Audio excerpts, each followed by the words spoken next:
एहतशाम साहब, ये जो हुकूमती जमातें क्या ये सीरियस हैं ये, या सिर्फ ये बयान की हद तक आ जा रहे जी ग्रैंड डायलॉग करते हैं? इनके जो सारे अगर देखा जाए एक्शंस वो क्या बोलते हैं? देखिए, हम ना पिछले अब 1.5-2 माह से हम ये बातें सुन रहे हैं और आपने देखा कि लेटेस्ट बात जिसमें थोड़ा सा वज़न है वो जुमेरात को जो बानी पीटीआई से प्रेसिडेंट साबिक सदर आरिफ अलवी की जो मुलाकात हुई थी और उसके बाद उन्होंने कहा था कि जी मैं सारी सियासी लोगों से मिलने के लिए तैयार हूँ और साथ ये भी कहा कि सारे अदारे बंद गली में चले गए हैं। उसके मुकाबले में जवाब दिया इरफान सिद्दीकी सेनेटर PMLN के नहीं, PTI सिर्फ गई है बंद गली में। लेकिन अच्छा बयान इसके बाद जो आया था ख्वाजा आसिफ का था। उनका कहना था कि आरिफ अलवी साहब ने 9 मई की जिम्मेदारी कबूल किया, वो आगे मामलात को लेके जाएंगे। अब आगे चल के देखते हैं क्या होता है। लेकिन एक बात तो हमना तय है कि एंगेजमेंट की पॉलिसी किए बगैर ये आप अपनी पोजीशन से पीछे नहीं हटेंगे तो बात नहीं बनेगी। अब रह गया सवाल नवाज शरीफ साहब का। 29 तारीख को गालिबन इनकी मीटिंग हो रही है जनरल कौंसिल की, वहाँ पे सदर बन जाएंगे। आज शहबाज शरीफ साहब पीछे हट गए, सदारत छोड़ दी है। अब बेटी क्या कहती है, वो क्या कहते हैं, उनका तो मसला रोना यूँ कहना है ना कि एंटी स्टैब्लिशमेंट बयानिया ख़त्म हो गया, वो वापस आना चाहते हैं। वो तो यहाँ तक कह रहे हैं कि जी बकौल राना सनाउल्लाह कह के जी उनकी बानी PTI की राय की भी बात हो सकती है। अच्छा। देखिए, हमने ये सारी चीज़ें उस तो होगी। अच्छा, बाय द वे जो अली मोहम्मद की जो बात हो रही है ना, उन्होंने कहा जी सियासी क़ुव्वतों से बात करेंगी, लेकिन आप देख लें बाकी दूसरी तरफ से सारे उनके लोग कहते नहीं होगी। अब अहम बात इसमें ही है जो अभी लगारी साहब कर रहे थे ना कि जी किसी को किसी से माफ़ी नहीं मांगनी चाहिए। चलें 2 मिनट के लिए इसको भी कह देते ना माफ़ी मांगे, लेकिन लगारी साहब आप मुझे बताएं कि आपने 3-4 महीने पहले लिखा आर्टिकल इकोनॉमिस्ट में फॉल्स फ्लैग ऑपरेशन, अभी चंद दिन पहले टेलीग्राफ में आर्टिकल लिखा, उसमें भी इस तरह बातें की। आप मुझे बताएं कि अगर आप ये कहेंगे कि जी ये तो आपने खुद किया था, उसके बाद ना माफ़ी मांगे, उसके बाद कहें जी आपके साथ बातचीत हो, तो मुझे कौन मानेगा इस बात को। आज मैं देख रहा था PTI के कुछ हमायती टेलीविज़न पे असर काज़मी साहब ख़ास तौर पे कह रहे थे बड़ी अच्छी ऑफ़र की है DGI SPR ने, इनको कबूल कर लेनी चाहिए, बात करनी चाहिए, बंद गली में फंस गए।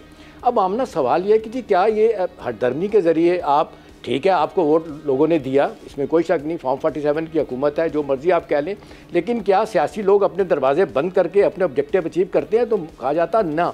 लगारी साहब ने बड़ी अच्छी मिसाल दी 71 वाली, वो देखें जिस तरीके से मामलात लेके गए आगे, वो तो ठीक है। एक बंदा जो है ना वो उसको लग रहा था कि या मैं जाऊँगा कब्र में या भुट्टो साहब जाएंगे, तो उसने सारी दुनिया को बुला दिया, ना कानून आइन किसी की बात नहीं मानी।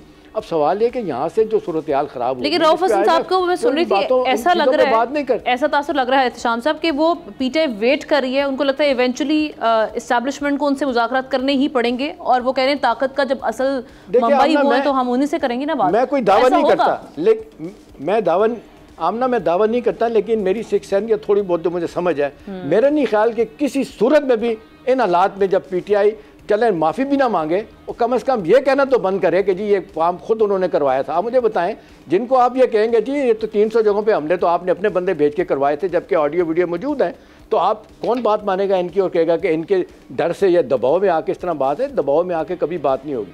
हाँ, सैनर एलिमेंट और लिखने वाले बोलने वाले कह रहे हैं कि अपॉर्चुनिटी आई है DGI SPR की प्रेस कॉन्फ्रेंस के बाद, लेटेस्ट आरिफ अलवी साहब की एंट्री है, ये लगता है कि मामलात आगे जा सकते हैं। लेकिन सारे मेरे पार्टिसिपेंट बिल्कुल सही कह रहे हैं, उनका एतबार क्या है?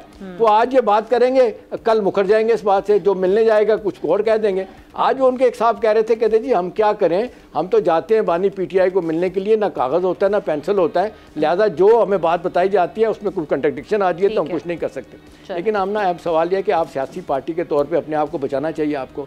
आपके लोग 9-10 महीने से अंदर हैं, बच्चियाँ आपके अंदर हैं, उनको छुड़ाने के लिए क्या आप हरदर्मी करते रहेंगे? आप ये लोगों की ये बात जेनों में डाल लें कि आप सियासी जमात नहीं हैं, आप एक फैन क्लब हैं, आप रॉक स्टार के तौर पे बिहेव करते हैं। देखें ये नुकसान उनको हो रहा है। मुल्की मामलात को देखते हुए, इस तरह की बहुत सारी मिसालें हैं। मुल्की मामलात को देखते हुए तमाम सियासी पार्टीज को और तमाम सियासी लीडर्स को ये सोचना होगा कि भाई आप बातचीत से मसाइल हल करें और आपस में बात करें, मिल बैठे इस हवाले से। सब्सक्राइब करें और बेल दबाएं ताकि कोई खबर रह न जाए।